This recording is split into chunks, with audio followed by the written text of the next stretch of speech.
আসসালামু আলাইকুম ওয়া রাহমাতুল্লাহি ওয়া বারাকাতুহু।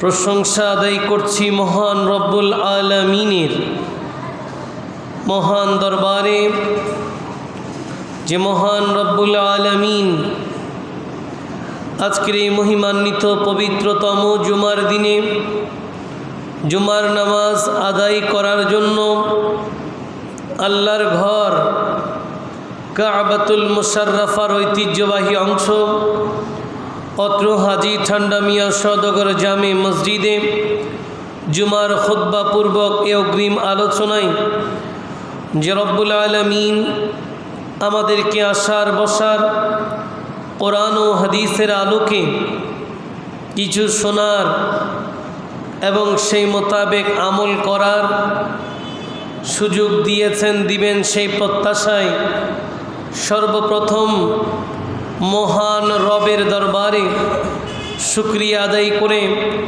সবাই একসাথে পড়ি আলহামদুলিল্লাহ।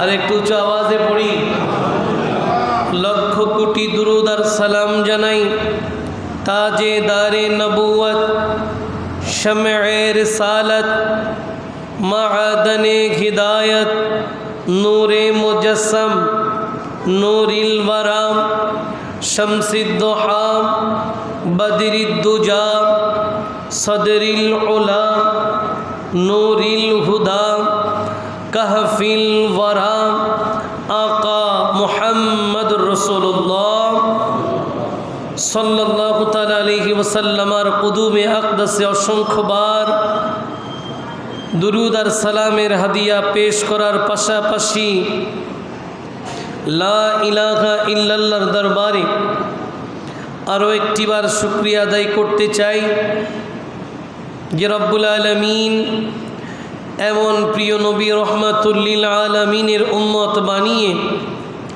জগতে আমাদের ধন্য করলেন। এই জন্য আরও একটিবার শুকরিয়া আদায় করে সবাই একসাথে পড়ি আলহামদুলিল্লাহ। সেই সাথে আপনারা যারা দূর দূরান্ত থেকে আজকে এই নোরানি ইরফানি রুহানি মাহফিলে ইতিমধ্যে এসে আমাদের সাথে সম্পৃক্ত হয়েছেন, যারা এসেছেন, যারা আসবেন, আল্লাহ পাক সকলের উপস্থিতি কবুল আর মঞ্জুর করে কঠিন কিয়ামতের ময়দানে আজকের উপস্থিতির বিনিময়ে সবাইকে নবীজির সুপারিশ নসিব করে দিক। সবাই বলি আমিন। আর একটু উঁচু আওয়াজে বলি না কলিমে কা তসওয়ুর না খয়ালে তুরে সিনা না কলিমে কা তসওয়ুর না খয়ালে তুরে সিনা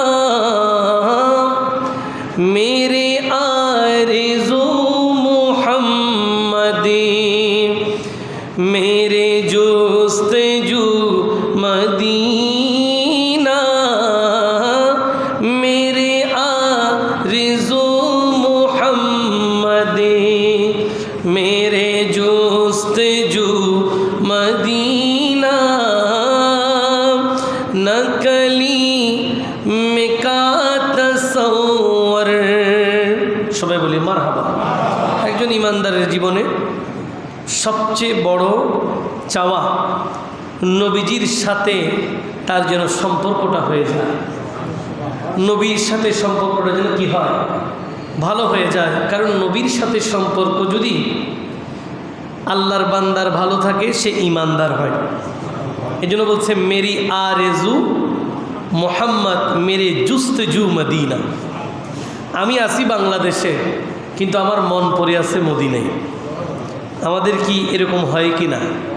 মদিনায় আমাদের যেতে ইচ্ছে করে কি না? নবীজিকে নিজের প্রাণের চেয়ে বেশি ভালোবাসতে ইচ্ছে করে কি না? এটা হচ্ছে ঈমানের স্বাদ পাওয়ার একটা মাধ্যম। আসুন একটু মোহব্বতে মেরে আরজু মুহাম্মদে মেরে জুস্তজু না मेरे आरज़ू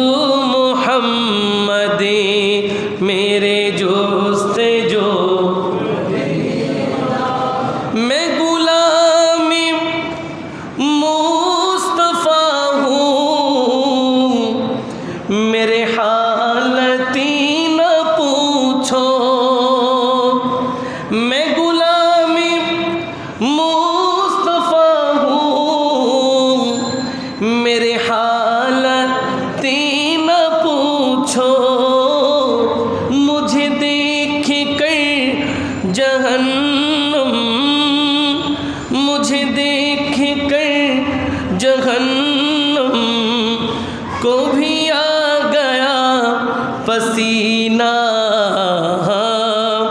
मेरे आरज़ो मोहम्मद, मेरे जोस्तजो मदीना, मेरे आरज़ो मोहम्मद, मेरे जोस्तजो।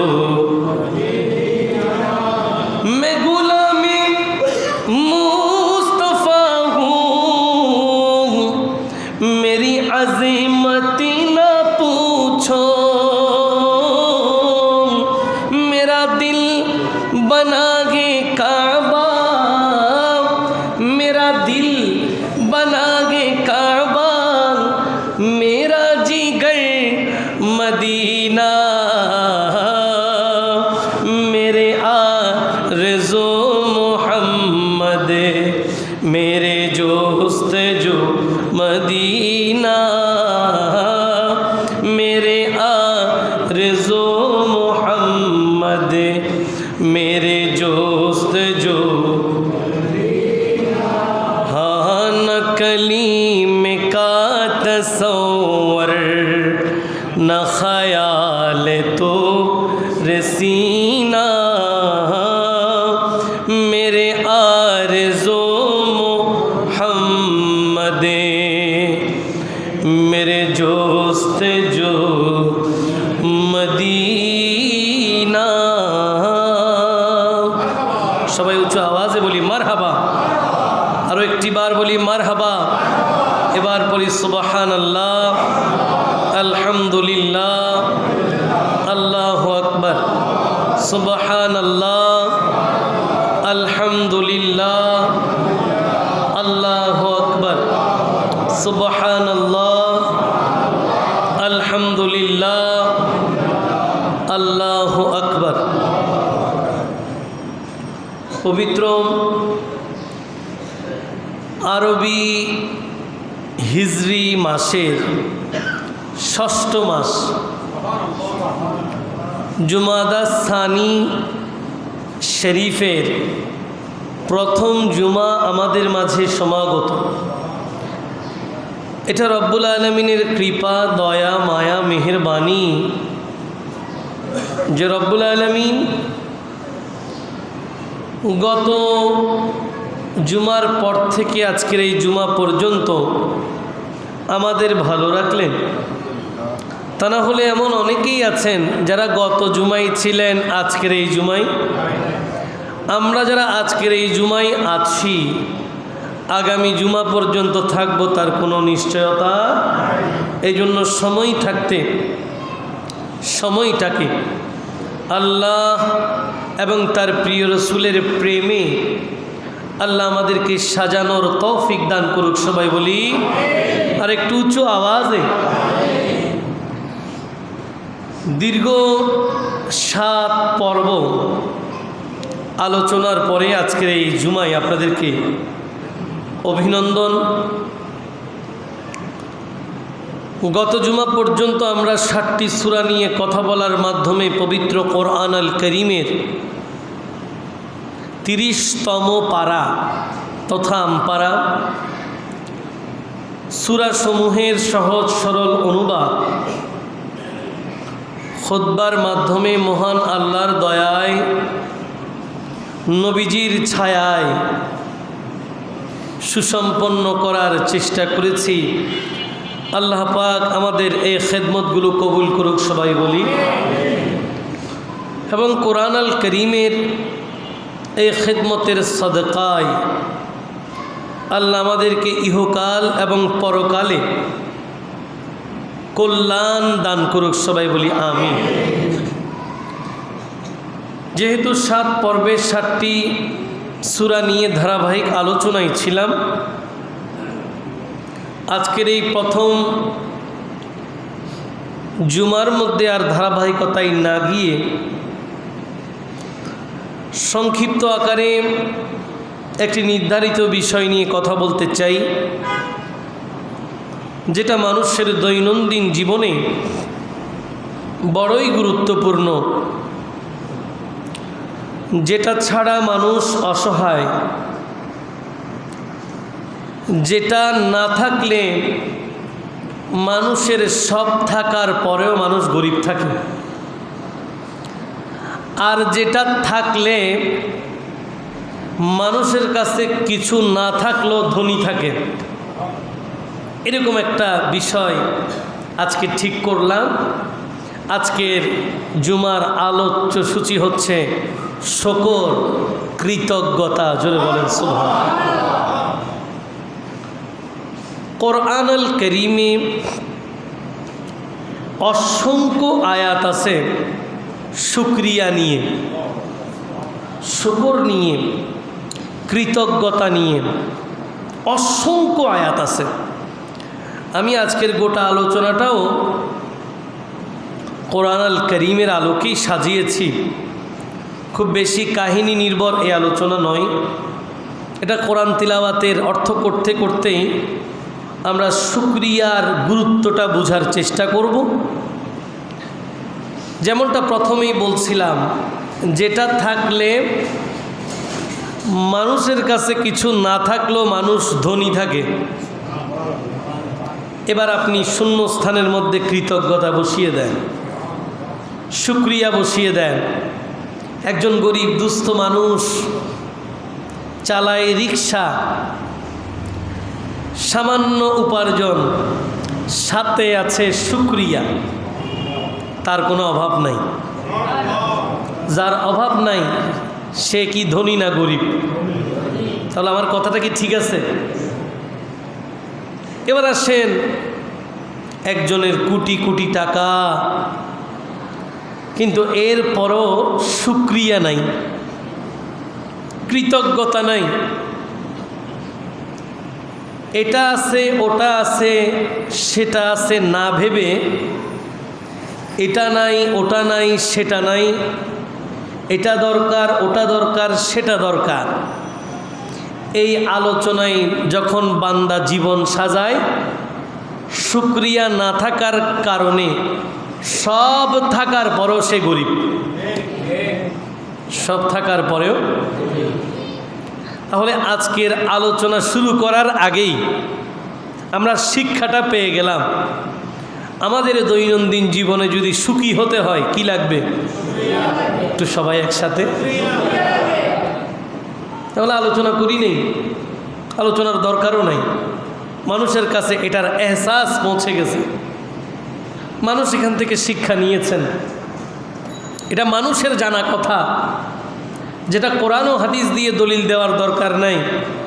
মানুষ অন্তর দিয়ে সেটা অনুভব করে যে বান্দা যদি শুকরিয়া আদায় করে, বান্দা জীবনে কোনোদিন অসুখী হবে না, সব সময় সুখী হবে। এবার আসেন, শুকর এটা আরবি শব্দ। কি শব্দ? আরবি অর্থ হচ্ছে কৃতজ্ঞতা অথবা ধন্যবাদ। কৃতজ্ঞতা। এজন্য মাঝে মাঝে আপনাদেরকে বলি না যে আমরা আজকের এই জুমায় যে আল্লাহ পাক আমাদেরকে আসার তৌফিক দিয়েছেন, সে মহান আল্লাহকে ধন্যবাদ জানিয়ে সবাই একবার বলেন আলহামদুলিল্লাহ। এই যে ধন্যবাদ বললাম, শুনতে একটু অন্যরকম মনে হলেও এটাও শুকরিয়া। এটাও কি একটু সুন্দর প্রাঞ্জল ভাষা আর কি। তাহলে বান্দা কখন শুকরিয়া করে? যখন বান্দা অনুগ্রহ পায়, যখন বান্দা দয়া পায়, যখন বান্দা মেহেরবানি পায়। বান্দার পৃথিবীর জমিনে তার সৃষ্টির উদ্দেশ্যই আল্লাহর অনুগ্রহ পাওয়া। এই জন্য আল্লাহ পাক বান্দাকে আল্লাহর গোলামির জন্য সৃষ্টি করলেও এমন না যে সৃষ্টি করে ছেড়ে দিয়েছেন। আল্লাহর রহমতের চাদর সব সময় বান্দার উপরে আছে। এটা এরকম না যে সৃষ্টি করলেন, ছেড়ে দিলেন, এবার আমার ইবাদত করো, তোমার কোনো সাই সম্বল নাই, আমাকে ডাকবা শুধু। না, আল্লাহ বলছেন বান্দারে তোমার যা প্রয়োজন আমি সব ঠিক করে রাখছি, এই সব তোমার জন্য। চাঁদ তোমাকে আলো দেওয়ার জন্য, সূর্য তোমাকে আলো দেওয়ার জন্য, রাত তুমি আরাম করার জন্য, দিন তুমি পরিশ্রম করার জন্য। আসমানের তারকা তোমার রাতকে সুন্দর করার জন্য, জমিনের ফসল তোমার রিজিকের ব্যবস্থার জন্য। বান্দারে, তোমার জন্য আসমান থেকে বৃষ্টি বর্ষণ হয় তুমি বিশুদ্ধ পানি ব্যবহার করার জন্য। তোমার জন্যই আল্লাহ পাক অবারিত নেয়ামত হিসেবে বাতাস দিয়ে রেখেছেন, যেন তোমার শ্বাস প্রশ্বাস নিতে সুবিধা হয়। এই অসংখ্য নেয়ামত পেয়ে তুমি আল্লাহর কি আদায় করো? সবাই বলেন, কি আদায় করো? রব্বুল আলামিন বান্দাকে অসংখ্য নেয়ামতের মধ্যে ডুবিয়ে রেখেছেন। তা না হলে যদি নেয়ামতের কম হইতো, নেয়ামতের যদি কম হতো, আল্লাহ কোনোদিন সূরা রহমানের মধ্যে বারবার ফাবি আই আলা রাব্বিকুমা তুকাযিবান এই আয়াত বলতেন না। একবার বলছে না অনেকবার বলছে? কেন বলছে? এতগুলো নেয়ামত আপনাকে আল্লাহ দিয়ে রেখেছেন। রব্বুল আলামিন বলছেন, বান্দারে এত নেয়ামত আমি তোমাকে দিলাম, তুমি আমার কোন কোন নেয়ামতকে অস্বীকার করবে? রব বান্দাকে কি পরিমাণ দয়া করলে, কি পরিমাণ মেহেরবান করলে বান্দাকে বলে ফাবি আইয়া আলাই রাব্বিকুমা তুকাযিবান। বান্দাকে বলে নাই নিয়ামত দিছি শুকরিয়া আদায় করতেই হবে, এরকম বলে নাই। ও বান্দা, এতগুলো নিয়ামত দিলাম, তুমি কোনটা অস্বীকার করবা? আপনি কথার ভাষাটা খেয়াল করেন, আপনাকে চাপাই দেয় নাই কিন্তু আপনার উপরে একেবারে যে চাপিয়ে দেবে না, আমি দিছি শুকরিয়া আদায় করো, না না। আল্লাহ বলছেন ফাবি আইয়ি, কোন কোনটা? আলাই রাব্বিকুমা তুকাযিবান, তোমার রবের কোন কোন নিয়ামতকে তুমি অস্বীকার করবে? আসলে কি মানুষ অস্বীকার করতে পারবে? আজীবন স্বীকার করতে হবে। কি বলেন, ঠিক কিনা? স্বীকার করারও কিছু মাধ্যম আছে না নেই? স্বীকার করার মাধ্যম যেটা, এটাকে বলে শুকরিয়া। স্বীকার করার প্রসেসিং যেটা, এটাকেই বলে শুকরিয়া। এবার শুকরিয়া অনেক রকম হতে পারে, এটারও কিছু সিস্টেম আছে না নাই? মনে করেন আপনি আল্লাহর শুকরিয়া আদায় করবেন 5 ওয়াক্ত নামাজের মাধ্যমে। কয় ওয়াক্ত? আপনি আল্লাহর শুকরিয়া আদায় করবেন রমজানুল মুবারকের ফরজ রোজা আদায়ের মাধ্যমে। আপনি আল্লাহর শুকরিয়া আদায় করবেন, আল্লাহ আপনাকে অসংখ্য সম্পত্তি দিয়ে সামর্থ্যবান করেছেন, আপনি সঠিক নিয়মে যাকাত আদায় করবেন। আপনি আল্লাহর শুকরিয়া আদায় করবেন সামর্থ্যবান হওয়ার পরে আপনার উপরে হজ ফরজ, হজ আদায়ের মাধ্যমে আল্লাহর শুকরিয়া আদায় করবেন। আপনি আল্লাহর শুকরিয়া আদায় করবেন সকাল সন্ধ্যা আল্লাহর তাসবিহ পাঠ করার মাধ্যমে। আপনি আল্লাহর শুকরিয়া আদায় করবেন আল্লাহ পাক যেই নবীর মাধ্যমে আপনাকে দ্বীন দিয়েছেন সে নবীকে ভালোবাসার মাধ্যমে। আপনি আল্লাহর শুকরিয়া আদায় করবেন সে নবীর দুরূদ শরীফ পড়ার মাধ্যমে, যেটা আল্লাহ ফেরেশতাদেরকে নিয়ে নবীর প্রতি দুরূদ প্রেরণ করে ঈমানদারদেরকে নবীর প্রতি দুরূদ শরীফ পড়ার আদেশ দিয়েছেন। অনুরোধ করে নাই, কি করে নাই? অনুরোধ এক জিনিস, আদেশ। যদি গ্রামাটিক্যালি ইংলিশের মতো করে যদি বলি, ভুল হলেও হতে পারে, যারা খুব বেশি ইংলিশ এক্সপার্ট এরা আরও ভালো বলতে পারবেন। আমরা জানি সেন্টেন্স, ছোট বাচ্চারা আরও বেশি পারবে, ওরা এখন এগুলো পড়তেছে। সেন্টেন্স 5 প্রকার, এর মধ্যে একটা সেন্টেন্স আছে ইম্পারেটিভ সেন্টেন্স। কি সেন্টেন্স? Imperative sentence. আদেশমূলক, ডু দ্য ওয়ার্ক, কাজটি করো, ডু দ্য। আচ্ছা, ডু দ্য ওয়ার্কের আগে যদি একটা শব্দ আনি, প্লিজ ডু দ্য ওয়ার্ক, দয়া করে কাজটি করুন, ভাষাই পাল্টাই গেল, বুঝতে কষ্ট হয়, ভাষাই পাল্টাই গেছে। যদি বলেন কাজটি করো, ডু দ্য ওয়ার্ক, তাহলে একরকম। আর যদি বলে প্লিজ ডু দ্য ওয়ার্ক, এক্সপ্রেশনও চেঞ্জ, কথাও চেঞ্জ। তাহলে একটা আদেশ do the work, please do the work, এটা আদেশ নয়, এটা অনুরোধ। আল্লাহ পাক বান্দাকে বলছেন ইয়া আইয়ুহাল্লাযীনা আমানু, ওহে ঈমানদার, সল্লু। আমি অনেক মাদ্রাসার ছেলেদেরকে দেখতেছি, সল্লুটা কি? সল্লু হচ্ছে যে আমরে সিগা। কিসের সিগা? আমরে সিগা, ইম্পারেটিভ সেন্টেন্স। এটা হুজুররা যারা মাদ্রাসায় পড়ে এরা বুঝে গেছে। আল্লাহ আদেশ দিচ্ছেন দুরূদ পড়ো আমার হাবিবের প্রতি। আপনি আল্লাহর শুকরিয়া আদায় করতে পারেন নবীর প্রতি দুরূদ শরীফ পড়ে। আপনি আল্লাহর শুকরিয়া আদায় করতে পারেন নবীজিকে নিজের জীবনে লালন করার মাধ্যমে। আপনি আল্লাহর শুকরিয়া আদায় করতে পারেন মসজিদের মধ্যে বেশি বেশি সময় দেওয়ার মাধ্যমে। যেমন জুমার দিন আপনি 1:10 আসলেও কিন্তু খুব বেশি গুনাহ হবে না।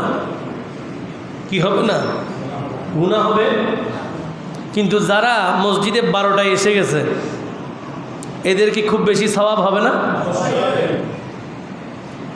দেরিতে আসলে খুব বেশি গুনাহ হবে না, কথাটা ঠিক। তবে যারা আগে আসছে ওদের কিন্তু খুব বেশি সওয়াব হবে। তাহলে আপনি আল্লাহর শুকরিয়া আদায় করতে পারেন বেশি বেশি মসজিদে সময় দেওয়ার মাধ্যমে। দিন শেষে সবগুলো মিলে কথা আমার একটা, যে আপনি শুকরিয়া করবেন কার? তাহলে শুকরিয়ার একটা মাধ্যম হচ্ছে আল্লাহর জিকির। আল্লাহ, আমরা সেই জিকির একটু করে আল্লাহর শুকরিয়া আদায় করতে চাই। সবাই একসাথে একই আওয়াজে হাকে লা ইলাহা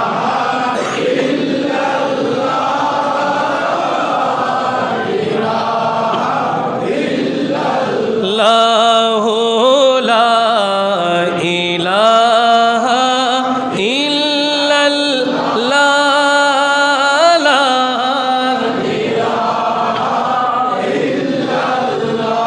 লা মা'বুদান ইল্লাল্লাহ লা মাওজুদান ইল্লাল্লাহ লা মাকসুদা ইল্লাল্লাহ লা ইলাহা ইল্লাল্লাহু লা ইলাহা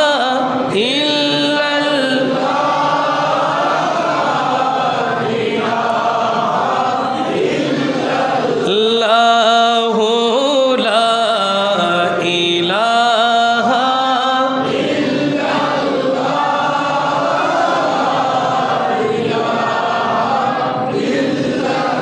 লা ইলাহা ইল্লাল্লাহু মুহাম্মাদুর রাসূলুল্লাহ সাল্লাল্লাহু তাআলা আলাইহি ওয়াসাল্লাম। সবাই একবার বলি সুবহানাল্লাহ। এগুলো আল্লাহর শুকরিয়া, এগুলো আল্লাহর কৃতজ্ঞতা। আল্লাহ পাক বান্দাকে এত নেয়ামত দিয়েছেন, অসংখ্য নেয়ামত আছে যেই নেয়ামত সম্পর্কে বান্দাও জানে না। যেই নেয়ামত সম্পর্কে বান্দাকে বলছেন ফাবি আইয়ি আলাই রাব্বিকুমা তুকাযিবান, বান্দা যতটুকু জানে ওখান থেকে বলছে। সমুদ্রের মধ্যে ডলফিনকে কে চালাচ্ছে? হাঙ্গরের রিজিক সে কয় বেলা খায় কারো কাছে কোনো হিসাব আছে? ডলফিন কিছু ট্রেইনি আছে, প্রশিক্ষণ প্রাপ্ত, দেখছেন না? এদের সাথে আপনি কথা বললে আপনি আশ্চর্য হয়ে যাবেন, এই একটা ডলফিনকে ম্যানেজ করার জন্য ওদের কত লক্ষ টাকা বাজেট করতে হয়, কত কোটি টাকা বাজেট করতে হয়। শেখাবে, পড়াবে, খেলা দেখাবে, এগুলো তো পরের কথা। তার খাওয়ার একটা কি দিতে হয়, যোগান দিতে হয়। তো এখানে আপনি তো 2-3টা নিয়ে না এই লক্ষ কোটি টাকার বাজেট করতেছেন। সমুদ্রের মধ্যে যে হাজার হাজার ডলফিন, এদেরকে চালাচ্ছে কে? এরা কত রকম খেলা সমুদ্রে দেখায়, বান্দা বেখবর, জানেও না, ঠিক কিনা? সমুদ্রের মধ্যে তো আরো অনেক কিছু আছে, নিচে যাই হোক, ওইদিকে নাই যাই, আপনি পানিতে যান, শুধু সমুদ্রের জোয়ার ভাটার কথা চিন্তা করেন। কিরে সমুদ্র, পানিতে সব বরাবর, মাঝে মাঝে পাড়ে দাঁড়ালে আমি ডুবে যাই, আমার পায়ের হাঁটু পর্যন্ত ডুবে যায়। মাঝে মাঝে যেখানে দাঁড়াই তার চেয়েও 10 হাত দূরে পানি থাকে। পানি তো সব আগের জায়গায় আছে, কখনো ডুবে যাচ্ছি, কখনো পানি আমাকে ছেড়ে চলে যাচ্ছে। কারণ কি? জোয়ার আসলে পানি আমাকে ভাসিয়ে নিয়ে যায়, ভাটা আসলে পানি আমাকে টেনে নিয়ে যায়। এই ওভারঅল প্রসেসিং কে করছেন? বান্দাকে এই বিষয়গুলো নিয়ে গবেষণা করতে হবে। ডিসেম্বরের মাস, কক্সবাজারে মানুষ যাবে, সুন্দর বনভোজনে যাবেন, বেড়াতে যাবেন, হাসি মাস্তি, গান বাজনা, নাচানাচি, কুদাকুদি করে সময় খরচ করলে বোকামি হবে। কক্সবাজারে যেতে নিষেধ নাই, তবে ইবাদতের নিয়তে যাবেন, যেখানে মানুষ নাই, নির্জনে পারে দাঁড়িয়ে একটু আল্লাহর আসমানের দিকে তাকাবেন আর জমিনে তাকাবেন, নিচে পানি, উপরে আসমান। একটু ভাববেন এই পানির সীমানা কোথায়? এই পানি এত বড় বিশাল এক প্রজেক্ট, সামান্য ওয়াসার পানি নিয়ে আমার ওয়াসার ভাইয়েরা এক রাস্তাকে সময়ে 20 বার ঘুরে করতেছে না? মাঝে মাঝে বলতেছে সিটি কর্পোরেশন করে, মাঝে মাঝে বলতেছে ওয়াসা করে। এরকম পেপার পত্রিকায় অনেক বক্তব্য আসছে না? জিনিস কি? পানি। জিনিস কি? কিন্তু million million trillion trillion 1 second 2 second 5 মিনিটের বৃষ্টি দিয়ে যে আল্লাহ পাক এতগুলো পানি বর্ষণ করতেছে, এগুলোকে নিয়ন্ত্রণ করতেছে কে?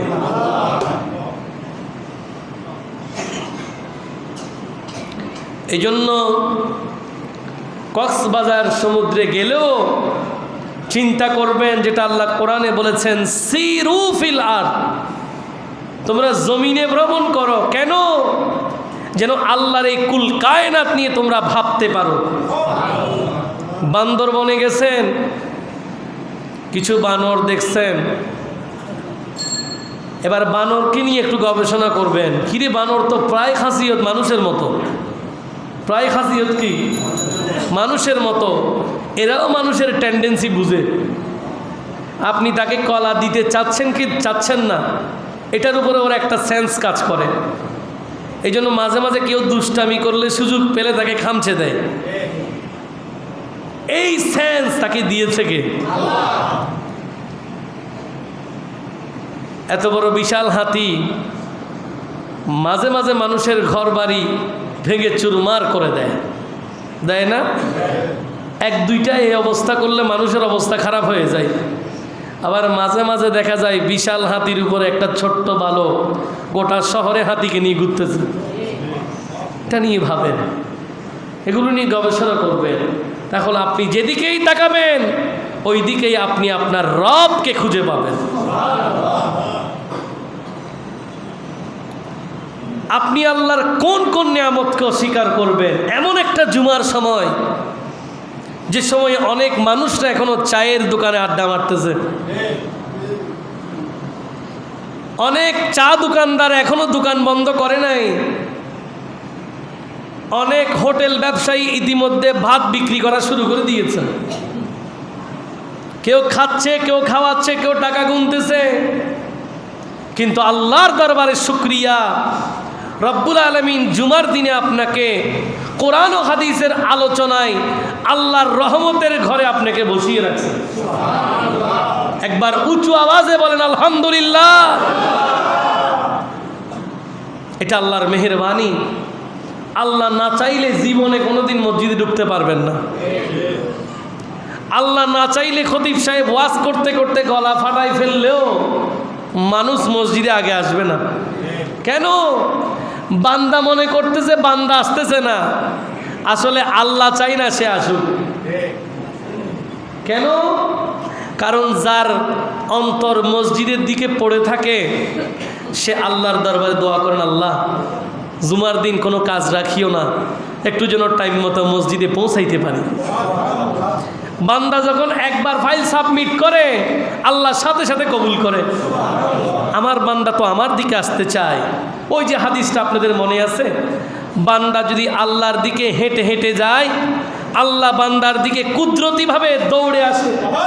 এটা বুঝার জন্য বলছে। বান্দা আসতে চায় আল্লাহ দ্রুত চায়, বান্দা কম চায় আল্লাহ বেশি দেয়। কিন্তু যেই বান্দা নিয়তি করছে মসজিদে যাব না, আল্লাহ পাক বলছে বান্দারে তোর আর আসার দরকার নেই, তুই বাসায় থাক। তুই যখন জুমার নামাজ শুরু হবে, খতিব সাহেব যখন খুতবা দিতে উঠবে তখন দৌড়াবি, এটা তোর দায়িত্ব। সালাম ফিরানোর পর আবার দৌড় দিয়ে বাসায় চলে যাবি। তোর বাসার মধ্যে মন থাকে, মসজিদে থাকে না। কিন্তু আল্লাহ বান্দাকে কত এহসান করেছেন, কত দয়া করেছেন। শুধু আল্লাহকে পাওয়ার জন্য গুনাহগার উম্মত, শ্রেষ্ঠ নবীর শ্রেষ্ঠ উম্মতদেরকে গুনাহ থেকে বাঁচানোর জন্য লাইলাতুল মেরাজ দিয়েছে, লাইলাতুল বারাত দিয়েছে, লাইলাতুল কদর দিয়েছে। কেন? বান্দা সারা বছর গুনাহ যেগুলো অজান্তে করে ফেলছে এগুলো যেন ব্যালেন্স হয়ে যায়। আমরা অনেকে সেরকম অভাগা, এই রাতগুলোকে আমরা কাজে লাগাইতে পারি না।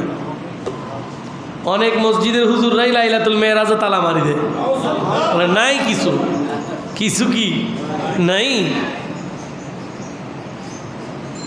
এটাও কপাল খারাপ, হুজুরদেরও কপাল খারাপ, এদের যারা মুসল্লি এদেরও কপাল খারাপ। আমরা তো শুধু আছে দেখি, এরা শুধু নাই দেখে। আল্লাহর জিকির করতে কোনো মানা, নামাজ পড়তে কোনো মানা। নির্দিষ্ট দিনে যদি মাদ্রাসার বার্ষিক মাহফিল করতে পারে, ওই দিন যদি অভিভাবকদেরকে সহ মাদ্রাসায় আসার জন্য বাধ্যতামূলক নিয়ম জারি করতে পারে, তাহলে লাইলাতুল মেরাজে কোনো হাদিস নাই আর কি, নামাজ পড়তে অসুবিধা নেই। মনে করেন একজন বান্দা জীবনে কোনোদিন তাহাজ্জুদের নামাজ পড়ে নাই, হঠাৎ করে আজকে মনে পড়ছে যে মানুষ তো 31st নাইটে কক্সবাজারে ব্যান্ড শোতে নাচতেছে, আমি আজকে 31st নাইট অন্তত একটা দিন রাত্রেবেলা তাহাজ্জুদ করব। গুনাহ হবে? কোনো আলেম, কোনো মুফতি ফতোয়া দিতে পারবে গুনাহ হবে? সেই জায়গায় যদি লাইলাতুল মেরাজ হয়, ওই রাতে তো নামাজ আসছে। ওই রাতে কি আসছে? তো নামাজ যে রাতে নবী পেয়েছেন, বান্দাকে উম্মতকে দিয়েছেন, ওই রাতে নামাজ নাই বললে তো বোকামি হয়। কি বলেন, ঠিক কিনা? বরঞ্চ যত নামাজ আছে সেই রাতে পড়ে ফেলা দরকার। আমাদেরকে সিদ্ধান্ত নিতে হবে আমরা কোথায় যাচ্ছি, আমরা কোথায় যাব, কেন আসছি পৃথিবীতে, কি করছি আমরা, কি করব সামনে। এই সবগুলো যখন বিবেচনা করবেন, আল্লাহর নেয়ামতগুলো দেখবেন, দেখবেন আপনার অন্তর আল্লাহর প্রেমে ডুবে যাবে। আর আল্লাহর প্রেমে আপনার অন্তর ডুবে যাবে কখন জানেন? যখন আপনি অধিক পরিমাণে আল্লাহর জিকির করবেন, আল্লাহর নেয়ামতগুলো স্বীকার করবেন। আল্লাহ পাক কোরআন আল কারীমে আল্লাহর নেয়ামতকে নিয়ে ইরশাদ করেছেন। কোন নেয়ামতে বান্দা শুকরিয়া আদায় করে? বিসমিল্লাহির রহমানির রহিম। ওয়া ইন তাউদ্দু নি'মাতাল্লাহি লা তুহসুহা রব্বুল আলামিন হাকিমুল হাকিমিন পবিত্র কোরআন আল কারীমের সূরা ইব্রাহিমের 34 নং আয়াতের মধ্যে এলান করলেন, আল্লাহ বলেন ওয়া ইন তাউদ্দু নি'মাতাল্লাহ, ও আল্লাহর বান্দারা তোমরা যদি আল্লাহর নেয়ামত গুনতে চাও, কি করতে চাও?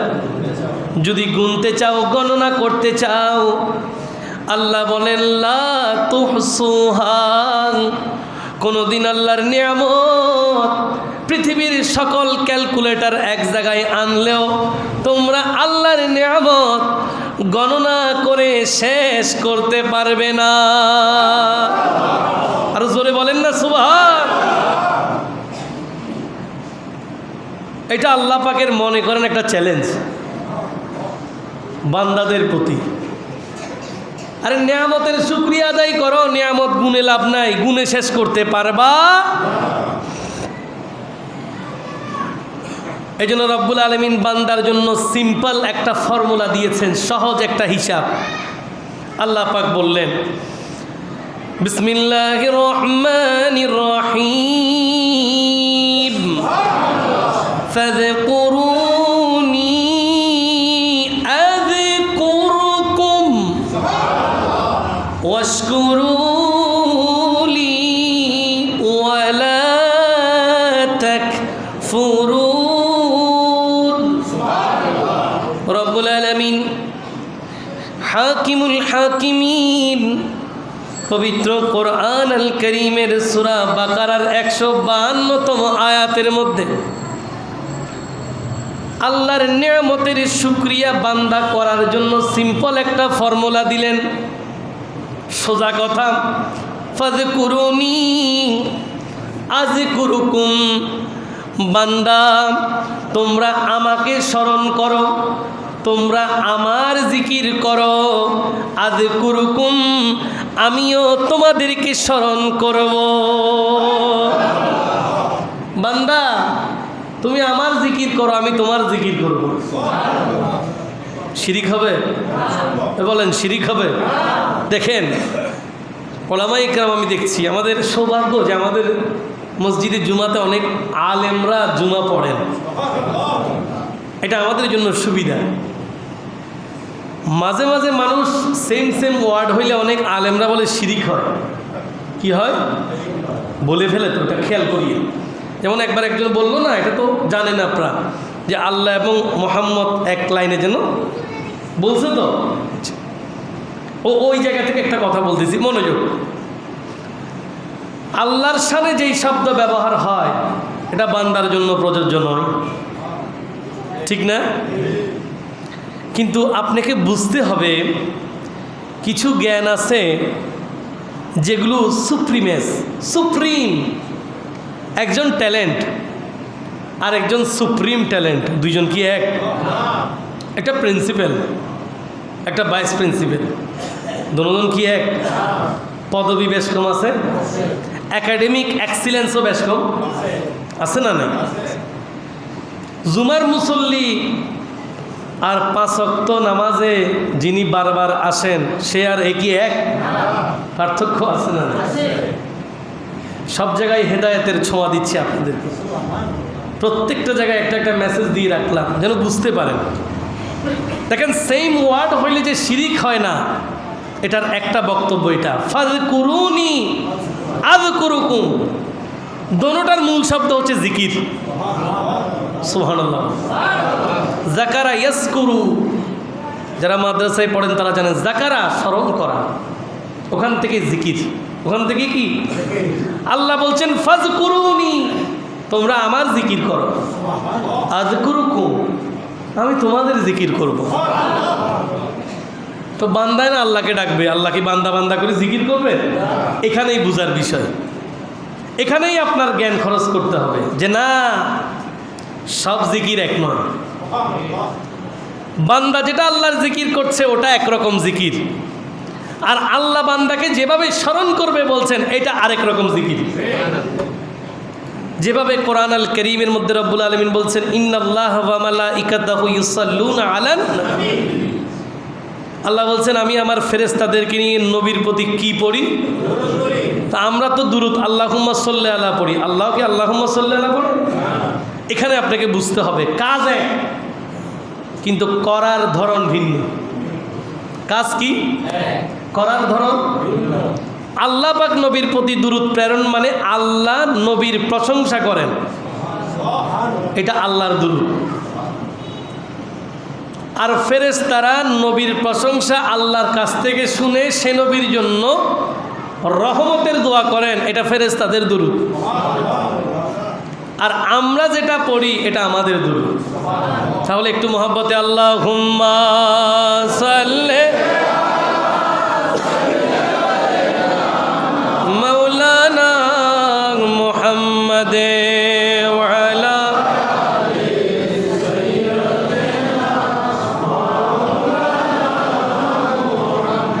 কষ্ট হয় আপনাদের কথা বুঝতে পারতেছেন? আপনাকে এখানে বুঝতে হবে কাজ এক কিন্তু ধরন ভিন্ন। অফিস একটা, ইন্ডাস্ট্রি একটা, কিন্তু কাজ। যেমন আমি আল্লাহর গোলাম, আপনারা কি? জোরে বলেন না। মসজিদের সবাই আল্লাহর, মসজিদের সবাই আল্লাহর, কিন্তু আমি খতিব, খেতাবতের দায়িত্ব আমার, ইমামতির দায়িত্ব আমার। আপনি গোলাম কিন্তু আপনি মুসাল্লি, মুক্তাদি। কাজ এক, পোস্ট ভিন্ন। কাজ কি? পোস্ট। এই জন্য সব জায়গায় শিরকের মাসালা দিলে হবে, একটু গভীরভাবে পড়ালেখা করতে হবে। এগুলোর জন্য কি লাগবে? একটু পড়ালেখা লাগবে। একটু পড়ালেখা করলে সব আল্লাহ পাক আল্লাহর দয়ায় আস্তে আস্তে বুঝিয়ে দিবেন। আল্লাহ তৌফিক দান করুক। সবাই বলি রব্বুল আলামিন বলছেন ফাযকুরুনি আযকুরুকুম, বান্দা তোমরা আমাকে স্মরণ করো, আমিও তোমাদেরকে স্মরণ করব। এবারে বলেন ওয়াশকুরুলি, আর তোমরা আমার নিয়ামতের শুকরিয়া করো। ওয়ালা তাকফুরুন, তোমরা অকৃতজ্ঞ হইও না। বলতেছেন নিয়ামত গুণে লাভ নাই, শুকরিয়া আদায় করো। নিয়ামত গুণে শেষ করা যাবে? এটা আমার আগের আয়াতের কথা। পরের আয়াতে বললেন আল্লাহ সিম্পল ফর্মুলা দিলেন, ফাযকুরুনি আযকুরুকুম। বান্দা তোমরা আমাকে স্মরণ করো, আমাকে মনে করো, আমি তোমাদেরকে মনে করব। আচ্ছা, বান্দা যদি কোনো, আল্লাহ যদি কোনো বান্দাকে স্মরণ করে, ওই বান্দার কি দুনিয়াতে কোনো চিন্তা আছে? আর জোরে বলেন। এই জন্য তো আল্লাহ পাক বলছেন যারা আমার ইবাদত করতে করতে বান্দা থেকে বন্ধু হয়ে ওলি হয়ে গেছে, লা খাউফুন আলাইহিম ওয়া লা হুম ইয়াহজানুন, এদের কোনো ভয়ও নাই, এদের কোনো চিন্তাও নাই। কেন? ফাযকুরুনি আযকুরুকুম, এরা আমাকে স্মরণ করছে, আমি এদেরকে স্মরণ করছি।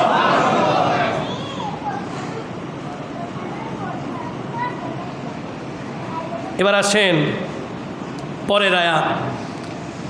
রব্বুল আলামিন হাকিমুল হাকিমিন একদম সোজা বাংলায় এবার বান্দাকে শুকরিয়া আদায় করার ব্যাপারে গুরুত্ব দিচ্ছেন কোরআন আল কারীমে। বিসমিল্লাহির রহমানির রহিম, বালিল্লাহি ফা'বুদু ওয়া কুম মিনাশ শাকিরিন।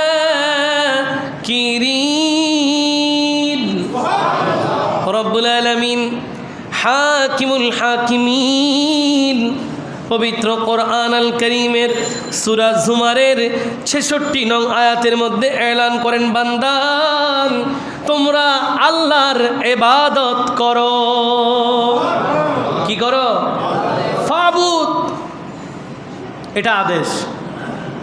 ইবাদত করো আল্লাহর।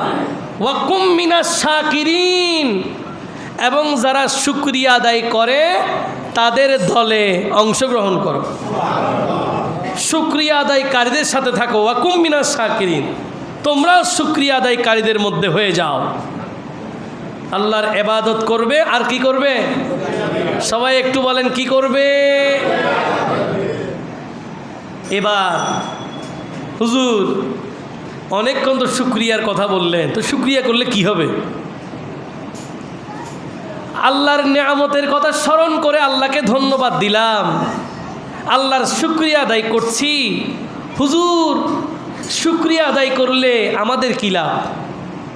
বান্দা তো লাভে ডুবে আছে। লাভে কি আছে? একটাবার চিন্তা করেন, বৃষ্টির পানিতে যদি বিল দিতে হইতো ওয়াসার বিলের মতো, সুযোগ আছে? বান্দা তার আর অর্থনৈতিক মন্দা জীবনে যাবে না, জীবনে আর সুযোগ। কারণ আল্লাহ পাকের সেই পানির বিল পৃথিবীর মধ্যে কারো দেওয়ার ক্ষমতা নেই। সবচেয়ে কঠিন জিনিস হচ্ছে বাতাস। সবচেয়ে কঠিন জিনিস কি? বাতাস। বান্দা সারা দিনে যতবার নিঃশ্বাস নেয় আর দেয়, বাতাসটা যদি ক্লোজ হয়ে যায়, আর যদি বলে যে না সারাদিন তুমি 100টার উপরে নিঃশ্বাস নিতে পারবা না, সুযোগ আছে? এই কথাগুলো সিদ্ধান্ত নিয়ে চিন্তা করবেন, শুকরিয়া আদায় করবেন কার? আরো জোরে বলেন কার? শুকরিয়া এটা এমন একটা বিষয়, আপনি যদি আপনার জীবনে শুকরিয়া নিয়ে আনেন, আপনি কোনোদিন আর গরিব হবেন না। কারণ আপনার তো অভাবই নাই।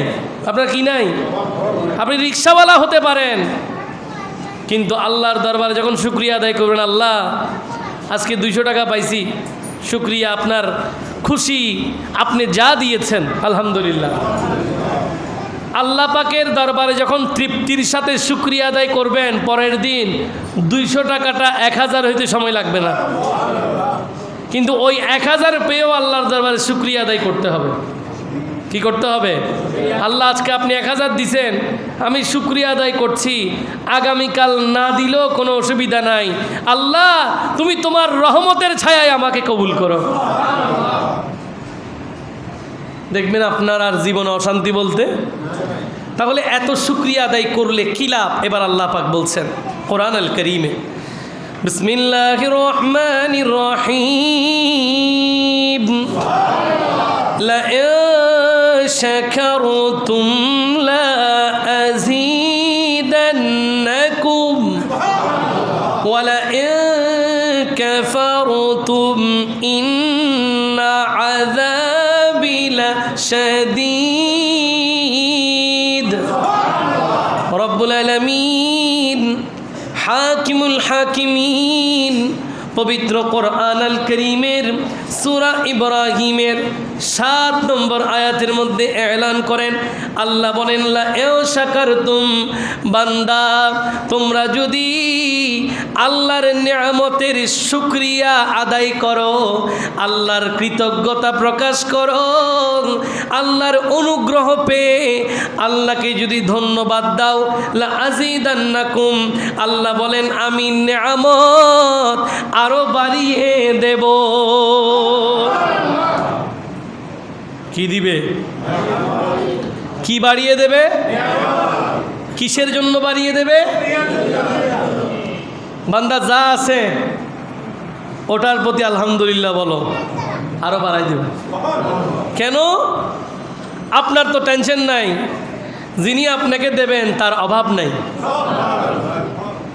ঠিক কি না? রব্বুল আলামিন বলছেন কোরআন আল কারীমের মধ্যে, আল্লাহুস সামাদ, পৃথিবীর সব বান্দা আল্লাহর দিকে মুখাপেক্ষী, আল্লাহ কারো মুখাপেক্ষী। যা লাগবে নাও, আমি দিয়ে দিলাম। এই জন্য কেউ সময়ের শ্রেষ্ঠ ধনী হয়, কেউ সময়ের শ্রেষ্ঠ গরিব। ইচ্ছা কার? অ্যাট এ টাইম বিজনেস করছে, কেউ সফল কেউ ব্যর্থ। সিদ্ধান্ত কার? যিনি ব্যর্থ হয়েছেন তার দুঃখ নেওয়ার কোনো কারণ নাই। লা তাহজান, বান্দা তুমি চিন্তিত হইও না, ইন্নাল্লাহা মা'ানা, আমি আল্লাহ তো তোমার জন্য আছি। পৃথিবীর সবাই তোমাকে ছেড়ে চলে যাক, আল্লাহ তোমার বন্ধু হয়ে থাকবে যদি তোমার বিপদে তুমি আল্লাহকে বন্ধু হিসেবে রাখো। এই জন্য বাঙালি লেখক বড় সুন্দর লিখেছেন, আল্লাহ তুমি কত মহান, কত ভালো বন্ধু, মনে তুমি প্রাণে তুমি তুমি দয়ার সিন্ধু, নেই কিছু আর পৃথিবীতে তোমারই সমান। তুমি রহমান, তুমি দয়াবান, তুমি রহমান, তুমি দয়াবান। আল্লাহ তুমি কত মহান, কত ভালো বন্ধু, মনে তুমি, প্রাণে তুমি, তুমি দয়ার সিন্ধু। সুবহানাল্লাহ বলেন। আল্লাহ তুমি অনেক বড় দয়াবান, তুমি অনেক বড় মেহেরবান, তোমার মতো বন্ধু আর নাই। এই জন্য আল্লাহকে যারা বন্ধু হিসেবে পেয়েছে, আল্লাহ যাদেরকে বন্ধু হিসেবে গ্রহণ করেছে, এদের মতো দামি লোক পৃথিবীতে নাই। এই জন্য তো আমরা বলি শাহজালাল ইয়ামানি সময়ের শ্রেষ্ঠ আল্লাহর বান্দা। কেন? তিনি ওয়ালিউল্লাহ, ইনি আল্লাহর বন্ধু, ঠিক কিনা? আমরা বলি খাজা আব্দুর রহমান চৌরবি, উনি জামানার শ্রেষ্ঠ একজন আল্লাহর প্রিয় বান্দা। কেন? কারণ তিনি আল্লাহর বন্ধু। আমরা বলি হুজুর গাউসে মাইজভান্ডার, ইনি জামানার শ্রেষ্ঠ একজন বান্দা। কেন? তিনি একজন আল্লাহর বন্ধু। কারণ যারা আল্লাহর বন্ধুত্ব পেয়ে যায়, পৃথিবীতে এর চেয়ে বড় বন্ধু কি আর আছে? রব্বুল আলামিন বলছেন, বান্দা যদি শুকরিয়া আদায় করো, নেয়ামত আরো বাড়িয়ে দেব। আল্লাহ আমাদেরকে আল্লাহর বন্ধুত্ব পাওয়ার তৌফিক দিক। সবাই বলি আরো জোরে বলি। এই জন্য রব্বুল আলামিন কোরআন আল কারীমের মধ্যে এবার শুকরিয়া করলে তো নেয়ামত বাড়িয়ে দিবে বলেছেন, কিন্তু এখানে কি নেয়ামত শেষ? না আরও আছে? শুধু কি দুনিয়ায় না আখিরাতেও আছে? আল্লাহ বলছেন বিসমিল্লাহির রহমানির রহিম, সায়াজিদিল্লাহুশ শাকিরিন। রব্বুল আলামিন হাকিমুল হাকিমিন বলেন, যারা আল্লাহর নিয়ামতের শুকরিয়া আদায় করে অচিরেই আল্লাহ তাদেরকে প্রতিদান দিয়ে দেবে। নিয়ামত তো বাড়াই দিবে দুনিয়াতে, আখিরাতের জন্য প্রতিদান প্রস্তুত। তাহলে একটা বিষয় যদি নিজের জীবনে আনেন, নিজেরও শান্তি, আল্লাহও খুশি, সেটার নাম কি? আরো জোরে বলেন কি? তাহলে আপনার ঘরে আর অশান্তি নেই। কেন? আপনি শুকরিয়া আদায় করছেন। আমার ঘরের মা বোনেরা, তারা যদি পাশের ঘরের মা বোনরা কয়টা শাড়ি কিংবা 3 পিস কিনেছেন, ওটা যদি প্রতিযোগিতা না করেন, নিজের স্বামীর উপার্জনের দিকে খেয়াল করে যদি বলেন আমার স্বামী আমাকে যা দিয়েছেন আলহামদুলিল্লাহ, মনে করেন ওই জায়গায় উনি আজীবনের জন্য সুখী, ঠিক না? এই জন্য একটা জামানার মধ্যে ডিভোর্স বলতে আমরা শুনি নাই, তালাক বলতে। আর আজকের দিনে বিয়ে হয়েছে, আজকে 3 দিন পরে তালাক। নাউজুবিল্লাহ, জোরে না আসতে? কেন? একটাই কারণ, শুকরিয়া নাই। এখানে আর দ্বিতীয় কোনো কারণ আপনি খুঁজে পাবেন না। গভীরভাবে এতগুলো ডিভোর্সের কারণ কি খুঁজে দেখবেন, শুকরিয়া নাই। যেরকম প্রবলেম হোক, আপনি কেসটা স্টাডি করেন, দেখবেন হয়তো জামাইয়ের কাছে শুকরিয়া নাই, না হলে বউয়ের কাছে শুকরিয়া নাই। দুইজনের একজনের না থাকলে সংসারে শান্তি আসবে না। শুধু একটা বিষয় যদি আমরা নিজের জীবনে আনতে পারি, আর সেটার কারণে যদি আমাদের দুনিয়া আখিরাতে কল্যাণ আসে, এরকম একটা জিনিস চর্চা করার দরকার আছে না নাই? আল্লাহ আমাদের সবাইকে শুকরিয়া নসিব করুক। সবাই বলি আপন আপন জায়গায় আল্লাহ সবাইকে নেয়ামত দান করুক। সবাই বলি মানুষের জীবনে প্রমোশন দরকার আছে। কি আছে? প্রমোশন দরকার আছে, তবে সেটা যেন লোভ না হয়।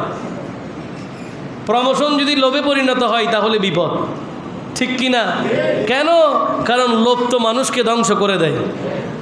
কিন্তু আপনি উপরে উঠতে চান, আরও ভালো কিছু করতে চান, এতে অসুবিধা নাই যদি আল্লাহর বরকত থাকে। এই জন্য জীবনে আপনি যা কিছু করবেন, রহমত লাগবে কার? আরও জোরে বলেন কার?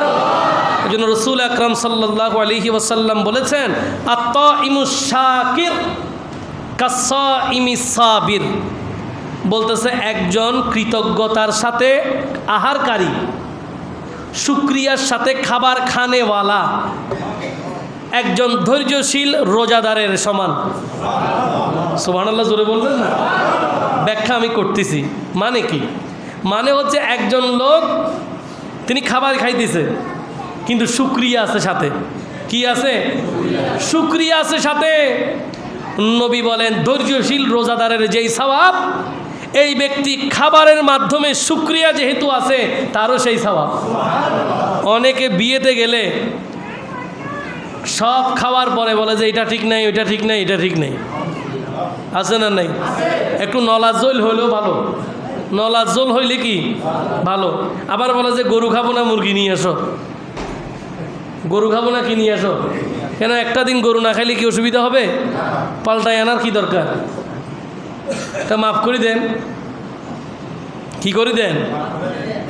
অনেক জায়গায় অনেক বিয়েতে আমন্ত্রিত অতিথির সাথে যিনি দায়িত্বশীল বয় তার সাথে আবার ক্লোজ সম্পর্ক, সে বিয়ে খাইতে আসলেই নলার ঝোল নিয়ে আসে। এই যে একটা বাজে অবস্থা আমরা আমাদের দৈনন্দিন জীবনে প্র্যাকটিস করি, এগুলো ছেড়ে দিতে হবে। এগুলো কি করতে হবে? যা আছে সামনে শুকরিয়ার সাথে আদায় করেন, খান। যা আছে শুকরিয়ার সাথে খান। এই জন্য খাওয়ার সময় কি বলতে হবে? শুধু বিসমিল্লাহ, বিসমিল্লাহি আলা বারকাতিল্লাহ। আল্লাহ আপনার বরকতের সাথে শুরু করলাম। মসজিদে প্রবেশ করছেন, আল্লাহুম্মা ইফতাহলি আবওয়াবা, আল্লাহ আপনার রহমতের দরজা খুলে দিন। বান্দা যদি রহমতের সাথে মসজিদে থাকে রহমতের অভাব হবে? বান্দা যদি খাবার যদি আল্লাহর বরকতের সাথে খায় ওই খাবারে কি রোগ হবে? কিন্তু আমাদের রোগ হয় কেন?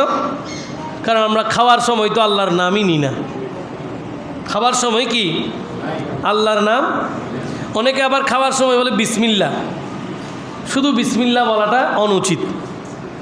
বিসমিল্লাহি আলা, অনেকে বলে বিসমিল্লাহ করো। কি করো? বিসমিল্লাহ করা যায় না। বলো না বিসমিল্লাহ করো।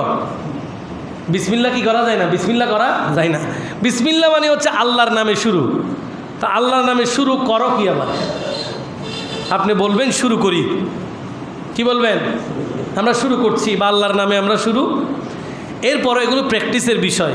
বলে ফেললে যে একদম আহামরি গুনাহ হবে এটা না, কিন্তু প্র্যাকটিস তো করতে হবে। ভুল যেটা হয়ে গেছে ওটা হয়ে গেছে, আজীবন ভুল করবো এমন কোনো কথা। এই জন্য খাওয়ার সময় নাম হবে কার? আরো জোরে বলেন কার? আল্লাহর নামে খেলে সেই খাবারটা নবী বলেন ধৈর্যশীল রোজাদারের সওয়াব। খাচ্ছেন অথচ রোজাদারের সওয়াব পাচ্ছেন। কেন? কারণ আমার নবী বলেছে। তাহলে একটা বিষয় যদি নিজের জীবনে লালন করতে পারি, শত বিপদে থাকতে পারবেন, শত অসুবিধায় থাকবেন, শত দুঃখে থাকবেন, দেখবেন আল্লাহ আপনাকে শত বিপদের মধ্যেও কবুল করছে। আজকের এই সংক্ষিপ্ত আলোচনা এখানেই ইতি টানতে চাই। রব্বুল আলামিন হাকিমুল হাকিমিন বলছেন, বান্দারে তোমরা যদি আল্লাহর শুকরিয়া, আল্লাহর দরবারে শুকরিয়া আদায় করো তাহলে দুনিয়া আখেরাতে তোমরা মকবুল হয়ে যাবে। রব্বুল আলামিন আমাদের সবাইকে কবুল করুক। একটি দাওয়াত দিতে চাই, আগামী 10 ডিসেম্বর মঙ্গলবার হুজুর শাহ সফি সৈয়দ আমিনুল হক মাইজভান্ডারি কেবলার ওনার 119তম বার্ষিক উরুস শরীফ মাইজভান্ডার দরবার শরীফ অনুষ্ঠিত হবে। আপনারা সকলেই আমন্ত্রিত। রব্বুল আলামিন আমাদেরকে আল্লাহর আউলিয়া ইকরামের দরবারে যাওয়ার এবং তারা যেভাবে ইবাদত করেছেন সেইভাবে তাদের দর্শনগুলো নিজেদের জীবনে বাস্তবায়ন করা, বিশেষ করে যখনই যেখানে যেভাবেই থাকি সর্বা অবস্থায় আল্লাহর শুকরিয়া আদায় করার তৌফিক দান করুক। সবাই বলি ভালো থাকবেন, সুস্থ থাকবেন সেই প্রত্যাশায়